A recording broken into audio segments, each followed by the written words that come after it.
Security Committee Chairman Mike McCaul. He's speaking to reporters at MacDill Air Force Base in Tampa, Florida right now. That's the home of the U.S. military's Central Command, which oversees the Middle East, as well as the Special Operations Command. I want to briefly listen in. I came here initially to get a briefing on our counterterrorism efforts from a military perspective in the war against terror. Little did I know on the down here that terror would strike America. In the heartland. And my heart goes out to the families of the victims, the 4 Marines, and the wounded.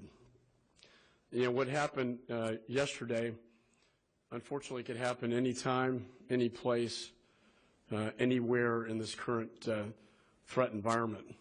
But to see 4 of our military personnel, 4 U.S. Marines, killed on U.S. soil at one of our training centers, to me is unacceptable. And this fight against ISIS and the terrorists must escalate, and we must win. We must prevail and defeat them. I could talk a lot about the case, and I know we're going to go into a Q&A, but let me give you just the threat landscape and the threat environment. If it can happen in Chattanooga, Tennessee, it can happen anywhere. And the stats prove this. Over the last year, we've had over 60 ISIS-related arrests in the United States. That's more than one ISIS follower arrested in this country, more than 1 per week. We have thwarted over 50 plots against the West. So I commend the FBI and Homeland Security and our state and local law enforcement for the good work that they've done in stopping these terror plots. But people ask me what keeps me up at night.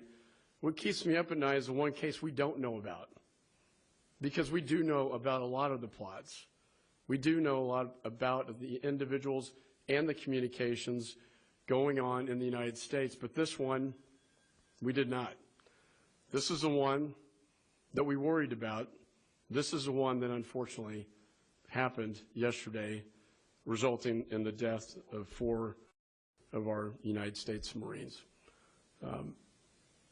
The threat is real, and it comes from the internet. This is a new generation of terrorists. This is not bin Laden and caves and couriers anymore. This is what the new threat of terrorism looks like, and it comes from the internet. It comes out of Syria. It comes from ISIS followers, ISIS recruiters, ISIS operators out of Syria, with directives into the United States to activate individuals in the United States. They don't have to travel to Syria and Iraq. They're already here, to activate them to commit acts of terror. And what have been their missives? Over the course of the past 6 months, we've been intensely trying to stop these directives, these missives, from activating individuals in the United States. Many of you recall the 4th of July. There was a serious plot in New York that the FBI and Homeland Security stopped. But we can only be lucky so many times. We can only stop so much. They only have to be right one time, 1%. And unfortunately, I believe yesterday they were. This will no doubt be proclaimed as a victory by them. But we will have the final word in this war against them. These directives call for multiple things, but primarily they call for the attack of military installations in the United States.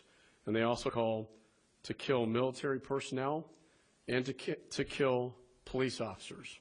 And we've seen these missives time and time again. There are over 200,000 tweets, ISIS tweets, per day that we are trying to monitor, but the volume and the terror is so high and so intense that it's hard to get a handle on it. It's very difficult for the FBI and Homeland Security to stop and disrupt every one of these. And again, I believe yesterday was one of those that got through. I have a lot of emotions about what happened yesterday. This is the event we've been most worried about. and then it happened. I don't know how many more of these could happen, but I can tell you there are ISIS investigations in all 50 states across the United States of America. They are permeating our society and this country through the internet and through social media. It's very, very difficult to stop it. And I believe yesterday, unfortunately, we couldn't. Again, I pray for the families. It's extremely tragic to see an American soldier killed on American soil. It should never happen. It should never happen. As I get my briefings today at MacDill Air Base, we want to take the fight to them over in Syria and Iraq to stop them from doing what they did yesterday. We need to drain the swamp so we don't have to swat the mosquitoes over here. That is a threat to the homeland. And so with that, I'd like to turn it over for questions. Congressman, are you confirming that Mohammed Abdulaziz was either inspired by or directed by ISIS? I just got off the phone with the FBI, had a very good briefing with them. I can tell you this, they have opened this case now as a terrorism case, which is very significant.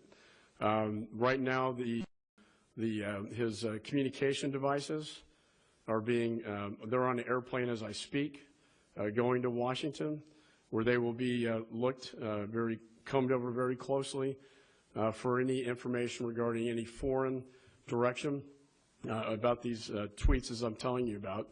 The forensics will be done on the computer devices, and I know we'll know a lot more in probably the next 12 hours as to what information is contained on those devices. You seem to be assuming that's the case, though. My assumption is based on my experience, both as a federal prosecutor and as a chairman of Homeland Security, and that is we've seen too much of this traffic. There are too many warning signs. The targets are identical to the targets called by ISIS to attack.